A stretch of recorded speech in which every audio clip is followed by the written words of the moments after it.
Well, gosh dang, boys, I just can't catch a break. I'm bored out here sharpening up my saws. Thought, well, I got the valve springs off the cylinder head. Let's pull some valves out and look at them. And, well, dang, the valves don't look all that bad. Got some carbon buildup on them. Clean these two off pretty good. The valve seats look nice. The stems look good. Probably need a set of valve seals. But god dang, I just can't catch a break.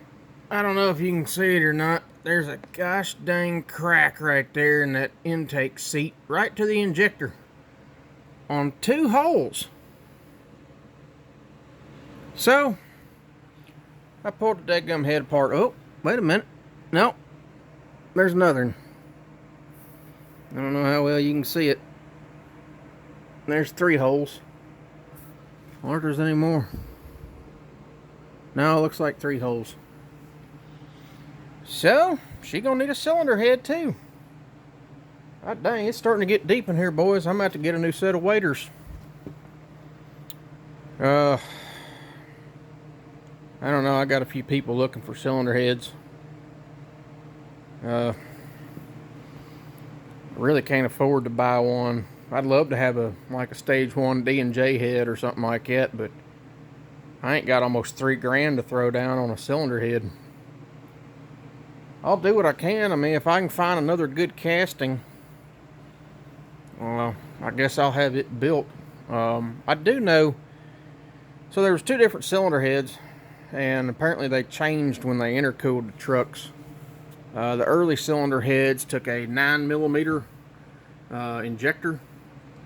That hole is 9mm. The later style heads took a 7mm. So, because nobody runs 9mm, apparently the 7mm is the way to go. I don't know how well you can see it, but there's a bushing on my injector that takes it from 7 to 9, so it'll fit the head. And when I put the camshaft in it last year, I had that pump built and I had the injectors gone through, and apparently some of them did not seal.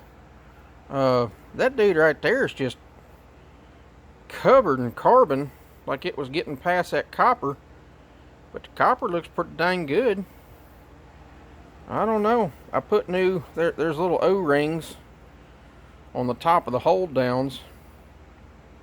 Put these little O-rings back on there.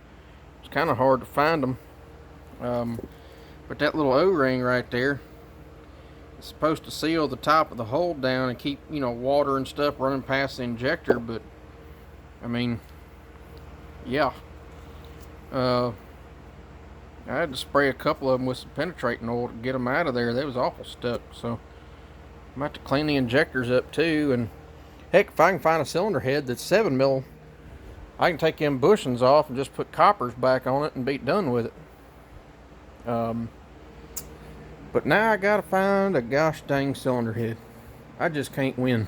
I think the only good thing I got out of this whole engine is a crankshaft and a set of connecting rods. Everything else was just garbage. Dadgum heads cracked, blocks cracked. Of course, I can't reuse the pistons. Camshaft was junk. The front covers tore up. What else? The actual gear case is still good. I mean, I can reuse that. The oil cooler. I'm gonna get a new oil cooler. I did make my little oil pump primer. I put me a little rose weld down in the middle of that nut there. Now she's on there. You spin it with a socket. So I'll clean this up, and once I build the motor, I'll leave the front cover off of it, bolt that pump in. I can spin this with a drill and actually prime the engine with oil.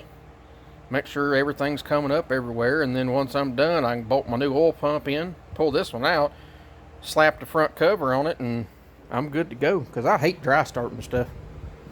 Especially if I'm going to spend this kind of money on a dadgum engine. But anyway, I did get the exhaust manifold painted. It looks a hell of a lot better. And I painted the exhaust housing on the turbo with that high heat paint.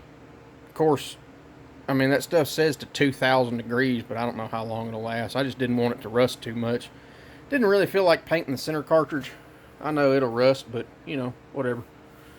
So there's another update. Yeah. I don't know what I'm going to do here. I thought the dadgum head was good. I was just going to clean some valves out, look at the seats, maybe lap them a little bit, clean the valves off, put some valve seals in it, and lo and behold, I got 3 cracks. So that cylinder head's junk. I'm going to have a good scrap pile after this Cummins. Anyway, I'm going to get back to tearing stuff apart and cleaning stuff up. I ain't got nothing else better to do. Anyway, as soon as I find some more parts, I'll let y'all know. Deuces.